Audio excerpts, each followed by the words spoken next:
Assalamualaikum warahmatullahi wabarakatuh, teman-teman Dataku Project di sini.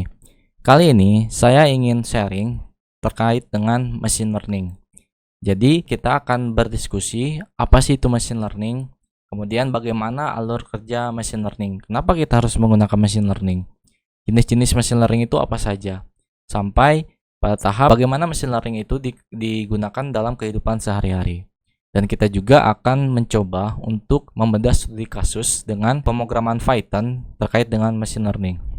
Jadi pasti di sini sudah sangat familiar dengan yang namanya artificial intelligence atau kecerdasan buatan ya. Dan machine learning itu adalah bagian dari AI itu sendiri. Dan idenya itu berasal dari pertanyaan, apakah mesin itu mampu untuk membuat peraturan baru dengan sendirinya melalui pembelajaran? Nah, ini salah satu orang yang mempelopori terkait machine learning, yaitu Arthur L. Samuel. Dia asalnya dari Amerika, profesor di bidang permainan komputer dan kecerdasan buatan.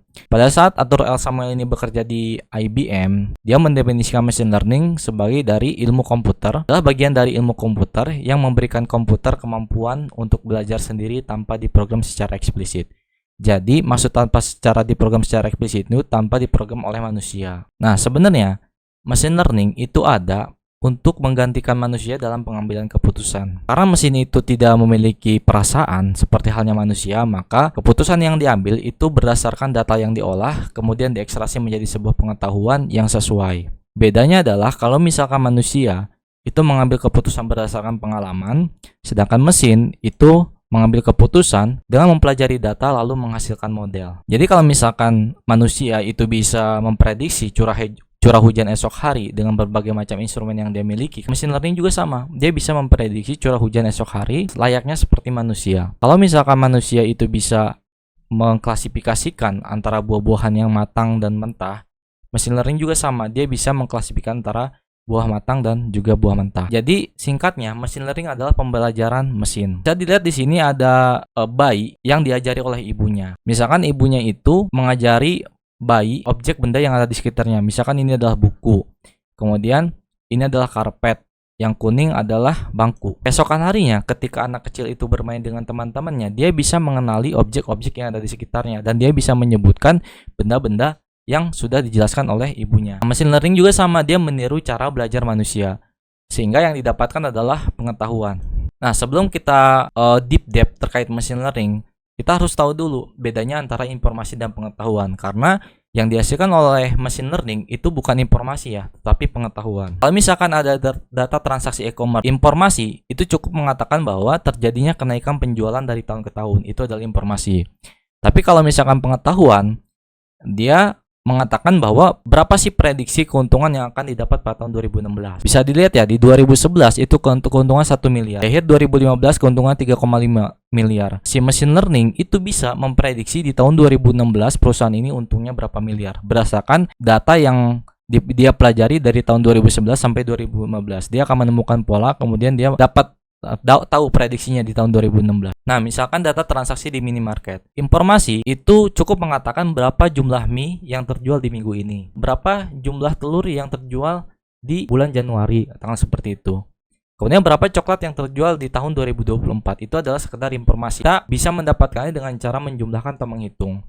Beda dengan halnya pengetahuan. Pengetahuan itu bertanya berapa persen orang yang membeli mie instan dan telur di tahun ini. Kemudian berapa persen orang yang membeli mie instan dan juga coklat di tahun 2024. Atau berapa persen orang yang membeli ketiganya sekaligus. Nah, ini kan tidak bisa langsung diperoleh begitu saja ya. Kita perlu mengolah datanya, melihat polanya. Kalau misalkan di dalam machine learning, biasanya menggunakan teknik asosiasi untuk data transaksi minimarket ini. Nah, jadi apa itu pengetahuan? Pengetahuan adalah suatu pola yang didapatkan dari kumpulan data yang tidak dapat mudah diperoleh. Nah, lalu ada pertanyaan, kenapa kita harus menggunakan machine learning kalau misalkan manusia juga bisa? Nah, di sini ada perbedaan ya antara manusia dan machine learning. Manusia itu memiliki akurasi yang tinggi, tapi tidak memiliki kestabilan yang tinggi. Oke, beda halnya dengan machine learning, itu kebalikannya. Mesin itu tidak memiliki akurasi yang tinggi, tapi memiliki kestabilan yang tinggi. Kemudian, manusia dia punya energi yang terbatas dan dia juga memiliki emosi yang tidak stabil. Beda halnya dengan mesin, energinya itu tidak terbatas dan dia tidak memiliki emosi. Contohnya gini teman-teman, kalau misalkan manusia itu diminta untuk mengelompokkan 50 atau 100 dokumen ke dalam 3 kategori yang berbeda ya. Misalkan olahraga, ekonomi, dan juga pendidikan. Mungkin manusia bisa dan dia tepat 100% hasilnya. Ekonomi masuk ke dalam ekonomi, olahraga masuk ke dalam olahraga, dan pendidikan masuk ke dalam pendidikan. Beda halnya dengan mesin. Kalau misalkan dia diminta untuk mengelompokkan 100 dokumen ke dalam 3 kategori, bisa jadi ada salahnya. Di mana yang ekonomi masuk ke dalam olahraga, kemudian yang pendidikan juga masuk ke dalam ekonomi. Kayak di sini dikatakan manusia itu memiliki akurasi yang tinggi, tapi mesin itu tidak memiliki akurasi yang tinggi seperti halnya manusia. Oke, sampai di sini mungkin mesin itu tidak dibutuhkan. Tapi bagaimana kalau misalkan dokumennya kita tambah kuantitasnya menjadi 1000 atau 10.000 atau bahkan 100.000? Mungkin manusia masih bisa untuk 1000 ya, dan dia mungkin butuh bantuan manusia yang lainnya untuk membantunya ya kan. Tapi kalau misalkan 100.000 atau 10.000, itu saya yakin manusia tidak bisa, karena energi di manusia itu terbatas dan dia memiliki emosi yang tinggi, yang tidak stabil. Jangankan 100.000 atau 10.000, kita baru mengklasifikasikan 500 dokumen aja ke dalam 3 kategori yang berbeda, itu kan pasti sudah ngeluh, capek lah gitu kan, kemudian sudah ngantuk lah, pengen tidur dan lain sebagainya, sehingga akurasinya juga akan semakin menurun lambat laun. Beda halnya dengan mesin, dia diminta untuk mengklasifikasikan dokumen 10.000, 100.000, bahkan 1 juta dokumen itu bisa, karena dia memiliki kestabilan yang tinggi, energinya itu tidak terbatas, dan dia tidak memiliki emosi. Nah, di sini ada hal yang menarik, mesin tidak memiliki akurasi yang tinggi seperti halnya manusia. Ya, memang betul, tetapi ini juga dipengaruhi oleh algoritma atau model yang kita gunakan. Kalau misalkan algoritma, kemudian parameter yang kita pakai itu sesuai pengaturannya gitu ya, bisa jadi akurasinya juga tinggi. Sama seperti manusia juga tidak semuanya memiliki akurasi yang tinggi. Kalau misalkan manusianya yang agak lemot atau misalkan agak susah untuk menangkap, mungkin dia juga akurasinya kan rendah seperti itu ya. Nah, mungkin bisa dipahami kenapa kita harus menggunakan machine learning. Nah, kita lanjut ke dalam definisi machine learning yang lebih teknis. Di luar itu banyak sekali para ilmuwan, data scientist, para artificial intelligence mendefinisikan terkait dengan machine learning. Tapi saya pribadi itu lebih nyantol definisinya yang dikatakan oleh Tom Mitchell di tahun 1997. Nah, Tom Mitchell mengatakan bahwa machine learning adalah suatu program komputer yang dikatakan telah melakukan pembelajaran dari pengalaman. Kuncinya di sini adalah experience terhadap tugas, tes, dan mengukur peningkatan kinerja, performance measure. Ya. Jika kinerja tugas T diukur oleh kinerja P, maka meningkatkan pengalaman E.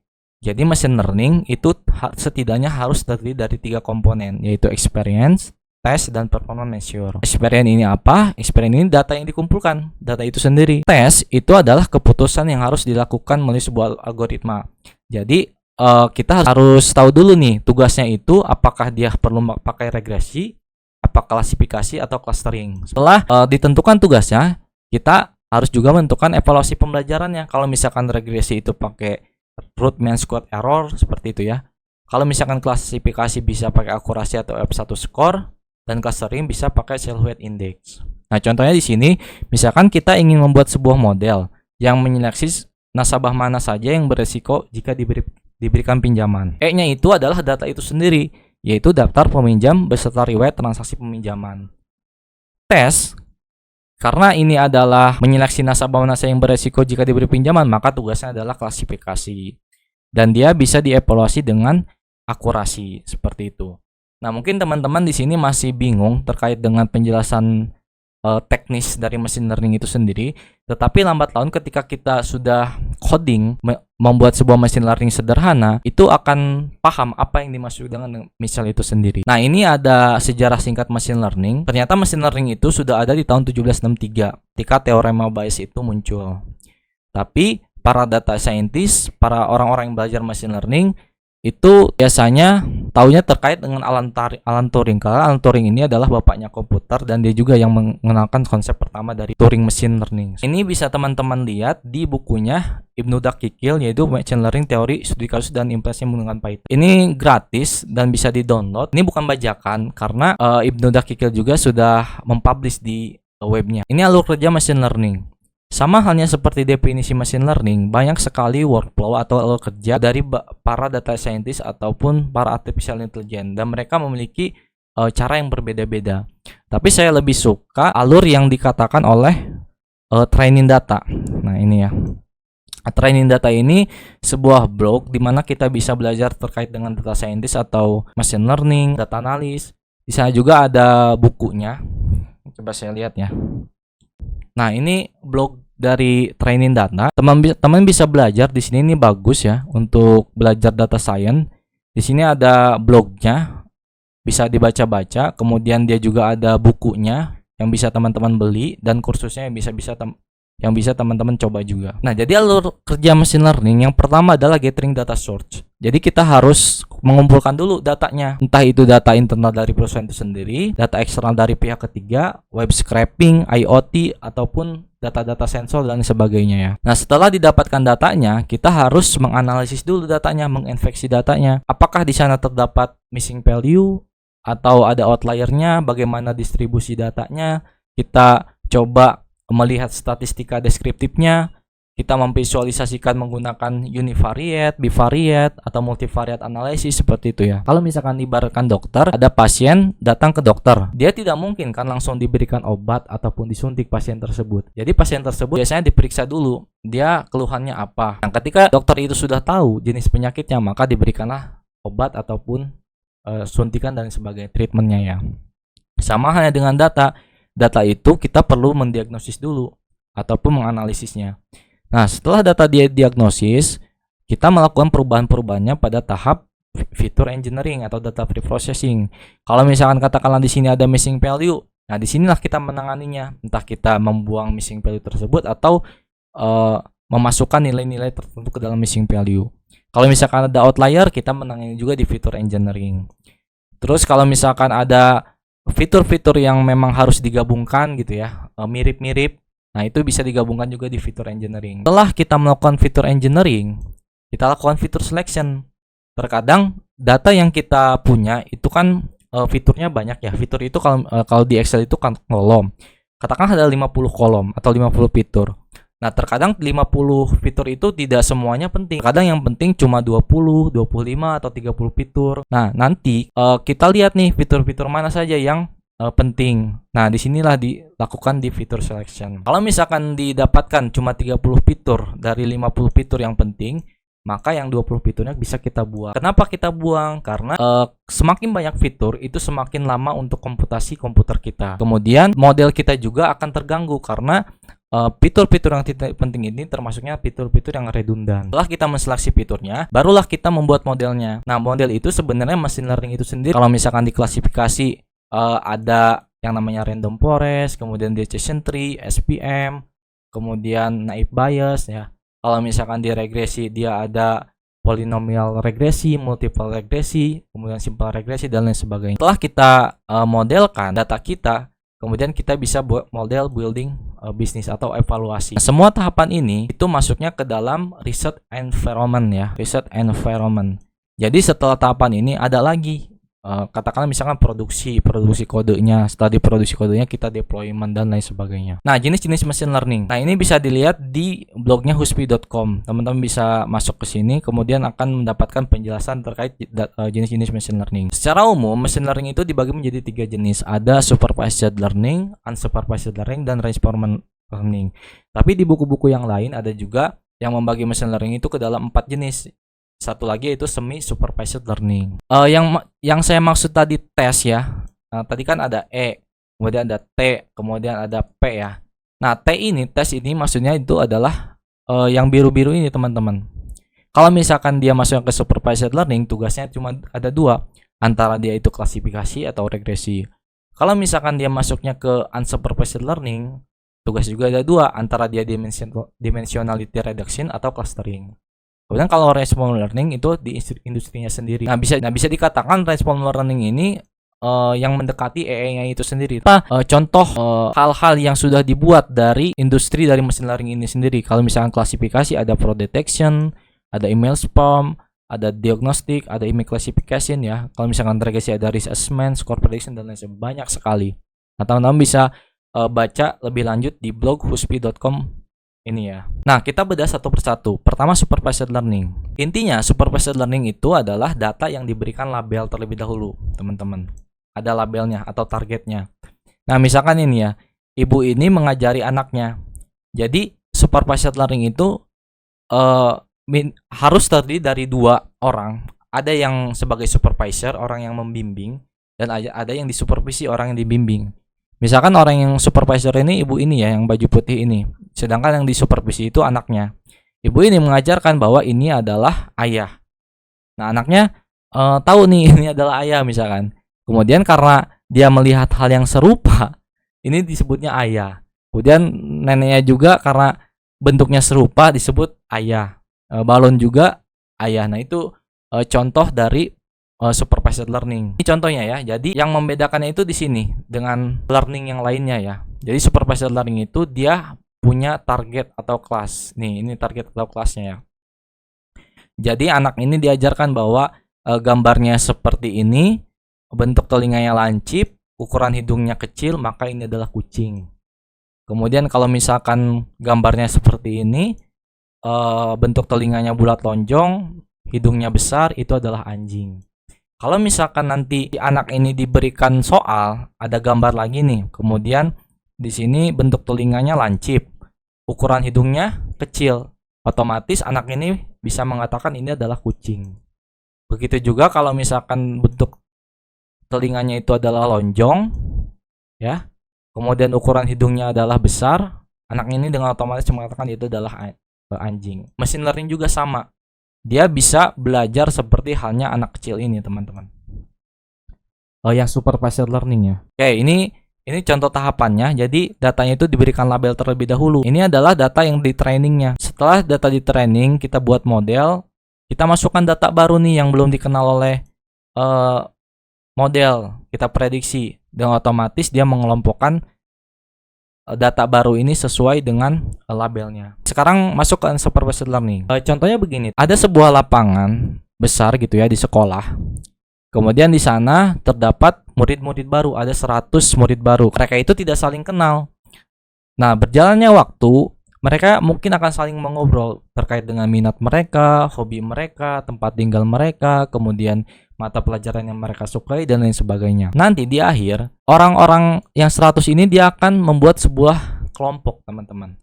Katakanlah misalkan kelompok ini orang yang suka sepak bola, ya. Sepak bola. Maka dia akan berkumpul di klaster 1 bersama orang-orang yang suka sepak bola. Kalau misalkan orang dia suka basket, katakanlah seperti itu ya, basket. Maka dia akan bergabung di klaster kedua. Kalau misalkan anak-anak ini yang suka dengan tenis, maka dia masuk ke dalam klaster ketiga. Jadi data itu ya data mentah training aja, dia tidak diberikan label terlebih dahulu. Bedanya dengan supervised learning. Nah, contoh dari anjing tadi seperti ini, teman-teman, gambar anjing dan kucing ya. Dia tidak punya label, ya. Dia tidak punya label. Kalau misalkan yang tadi kan supervised punya label. Kalau di unsupervised dia tidak punya label.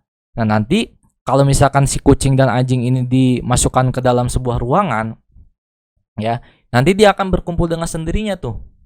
Dia membedakan entah itu bentuk telinganya, bulunya gitu kan, matanya. Nanti dia akan membuat klaster. Ya, kucing nanti dia akan berkumpul dengan golongan kucing. Sedangkan anjing dia masuk ke dalam golongan anjing. Seperti itu. Ini contoh unsupervised learning. Ini contohnya raw datanya, dia tidak punya label ya, unlabeled data. Ketika dimodelkan menggunakan algoritma, nah nanti dia dengan sendirinya akan membuat sebuah klaster nih. Kalau misalkan bawang, dia akan membuat klaster bawang. Terong, dia akan membuat klaster terong. Kemudian ini apa nih? Pepper bell, apa nih sih? Paprika ya, paprika dia akan membuat klaster sesuai dengan paprika. Nah, ada juga semi supervised learning. Semi supervised learning itu gabungan antara supervised learning dan unsupervised learning. Jadi datanya itu sebagian ada yang berlabel, sebagian lagi kosong. Nah, contohnya anak ini nih. Misalkan dia dikasih soal matematika ya. Matematika. Kemudian soalnya itu ada 50 soal. Yang 20 soal itu ada jawabannya, yang 30 soal itu tidak ada jawabannya. Nah, otomatis anak ini itu akan mengenali pola dulu yang sudah ada jawabannya ya. Dia akan mengerjakan yang 20 dulu yang sudah jawabannya. Dia akan mengenali polanya, kenapa ini jawabannya seperti ini gitu kan. Nah, setelah dia tahu polanya, maka dia akan mengerjakan 30 soal sisanya yang tidak memiliki label. Dan otomatis dia nanti bisa tuh menjawab label tersebut. Nah, contoh dari kucing anjing itu seperti ini ya. Bentar, kita hapus dulu nih. Jadi datanya itu tadinya ada yang berlabel, ada yang tidak berlabel. Nah, kalau si mesin itu mendapatkan data seperti ini, dia akan mengerjakan yang berlabel dulu nih teman-teman. Sedangkan sisanya ini disingkirkan terlebih dahulu. Jadi si mesin dia akan mengenali pola dulu. Gambarnya seperti ini, bentuk telinganya lancip 3,8 cm, hidungnya kecil, maka itu adalah kucing. Kemudian dia lihat lagi nih, gambarnya seperti ini, bentuk telinga lancip, ukuran hidungnya kecil, maka dia adalah kucing. Kalau misalkan anjing, bulat tonjong, ukuran hidungnya besar, maka itu adalah anjing. Setelah dia tahu mana anjing dan kucing, ketika dia mengerjakan data yang tidak diberi label, dia bisa tahu nih, kalau misalkan lancip ini adalah kucing, seperti itu. Kalau misalkan bentuk telinga bulat lonjong, ukuran hidungnya besar, itu adalah anjing. Nah, ini contoh semi supervised learning. Jadi datanya ada yang sebagian berlabel dan sebagian besar lagi yang tidak berlabel. Nah, ini contoh dari semi supervised learning.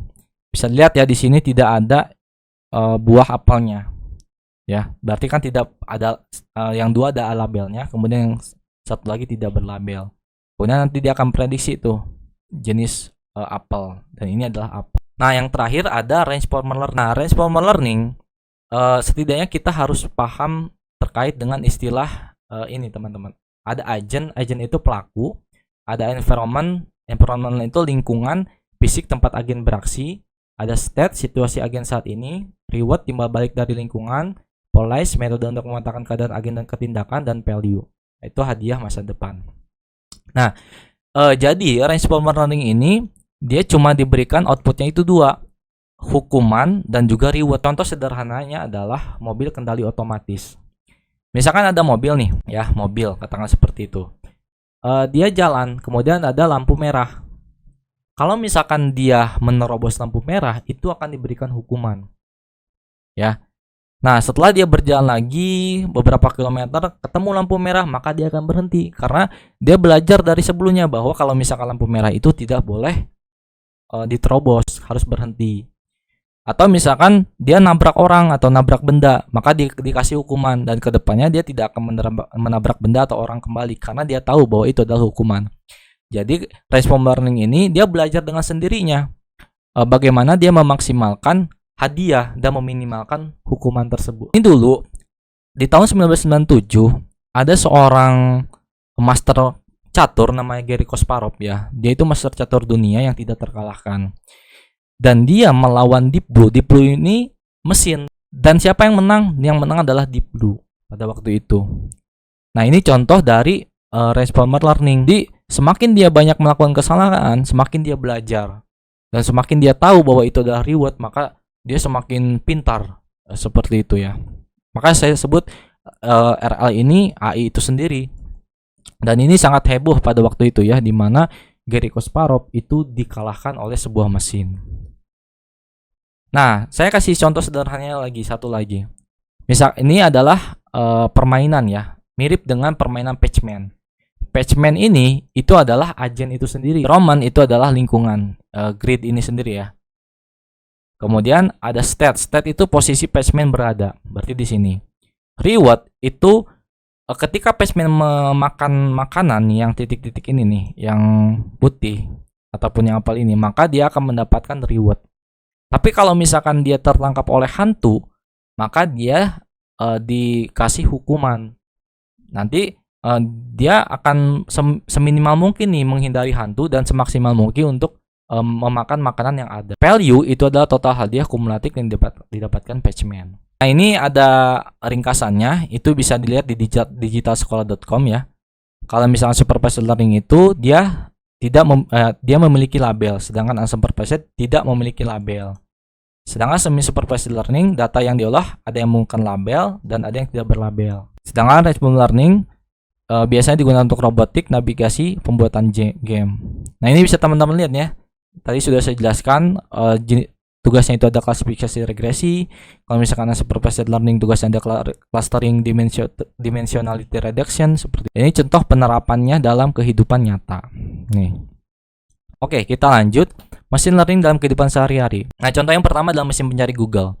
Terkadang kan kalau misalkan kita mengetikkan sesuatu, Google itu akan merekomendasikan pilihan-pilihan yang sesuai minat kita kan. Nah, ini adalah contoh dari mesin. Nah, katakanlah kita ingin mengetikkan belajar machine learning. Kan muncul sebuah artikel ya.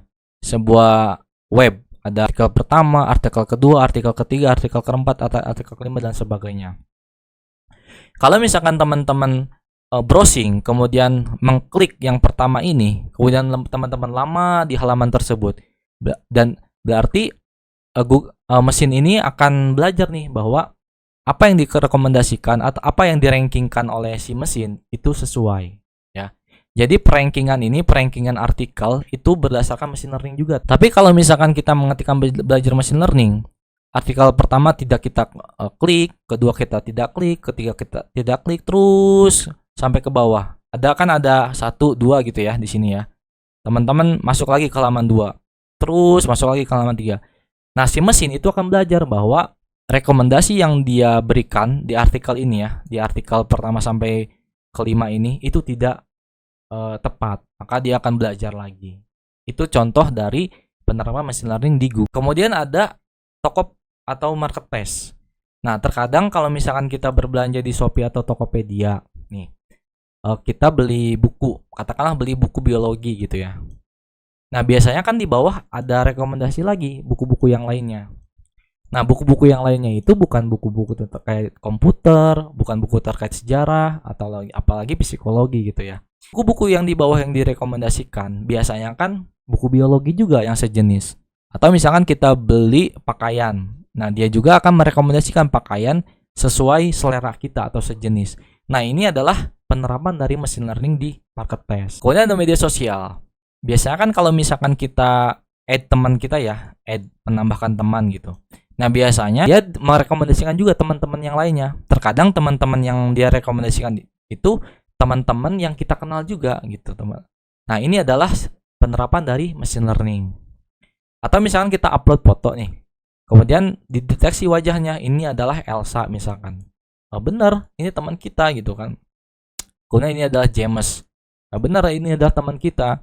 Nah, ini adalah penerapan dari machine learning. Kalau misalkan di asisten pribadi, misalkan kita ingin tahu terkait dengan curah hujan berapa Celcius gitu kan saat ini, kemudian menanyakan rute jalan, memanggil dengan panggilan telepon gitu kan. Pernah pasti teman-teman menggunakan asisten virtual ini itu menggunakan machine learning juga. Misalkan spam. Nah, spam ini dia mengklasifikasikan mana email yang sampah dan bukan.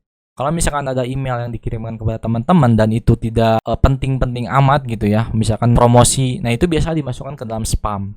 Tapi kalau misalkan email yang penting dari atasan kita ataupun dari teman kantor kita, itu tidak dimasukkan ke dalam spam. Nah, ini contoh machine learning dalam decision tree biasanya.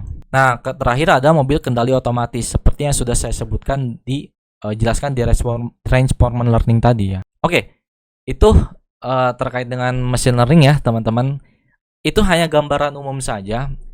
Teman-teman bisa deep lagi terkait dengan jenis-jenis machine learning. Di video selanjutnya kita akan coba membedah studi kasus machine learning. Kita akan coding menggunakan Python ya. Semoga bermanfaat. Sekian, wassalamualaikum warahmatullahi wabarakatuh.